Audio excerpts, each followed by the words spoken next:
Rule দিব নাজানে নেকি আজিকালি পইচা দিয়া ফাৰ্ষ্ট প্ৰাইজ ছেকেণ্ড প্ৰাইজ এজনীও নিদিয়ে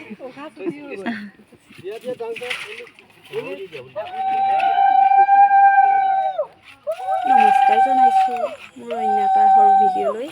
আজি অংগনবাড়ী কেন্দ্ৰৰ লাইখুটা স্থাপন কৰা হ'ল। এয়া যোৰহাট সমষ্টিৰ বিধায়ক উপেন্দ্ৰনাথ গোস্বামীদেৱৰ দ্বাৰা আৰু ICDS প্ৰজেক্টৰ মুখ্য সেৱিকা মহোদয়ে উপস্থিত আছিল আৰু বিষয়ববীয়াসকল আৰু গাঁৱৰ বয়োজ্যেষ্ঠসকল।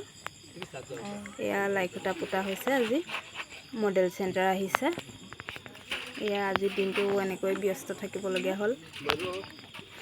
এয়া দেখিছেনে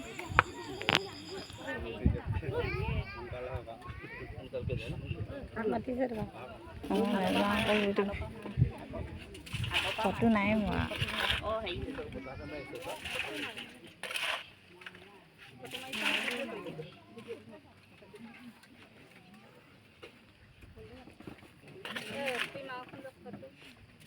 সেইখন উঠিব যে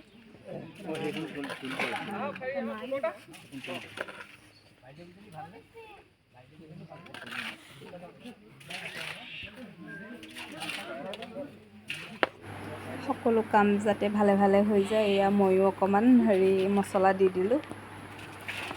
তাৰপিছত আকৌ মুকলি সভা আৰম্ভ হ'ল। সকলোকে পুনৰ শ্ৰদ্ধা আৰু নমস্কাৰ জনাই মই দুআষাৰ সামৰণি মাৰিছোঁ।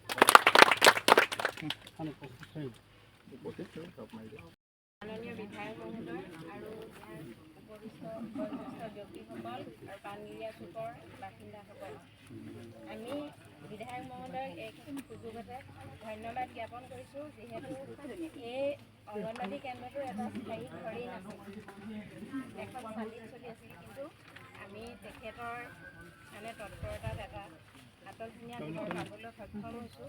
এই ঘৰটো যাতে অতি সোনকালে ল'ৰা ছোৱালীবিলাকে তাত শিক্ষা গ্ৰহণ কৰিব পাৰে, সেইটোৱেই কামনা কৰিছোঁ। আৰু ঘৰটো যাতে যেনেকৈ ধৰক আহিছে তেনেকৈ বনাই দিলে আমি ভাল পাইছোঁ। তাত কোনো যাতে হেৰি নাথাকে, কোনো তাৰমানে বিসংগতি নোহোৱাকৈ ভালদৰে দিলে আমি সুখী হ'ম। আমি ৰাইজেও তেতিয়া এই ক্ষেত্ৰত এয়া পিছত চাহ তাহ খাই তেখেতসকল গ'লগৈ। আমি অকণমান ভিতৰতে বহিছোঁ। এয়া আলোচনা চক্ৰ কথা পাতি আছোঁ। ভালো লাগে নহয়নে?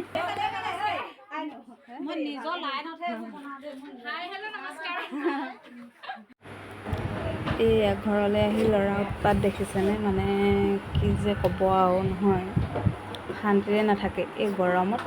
তাততো গোটেইখন দৌৰি ফুৰিছে, কি কৰিছে মানে ঠিক নাই, মোৰ চাবলৈ সময় নাই। দিছেনে ই আহি এয়া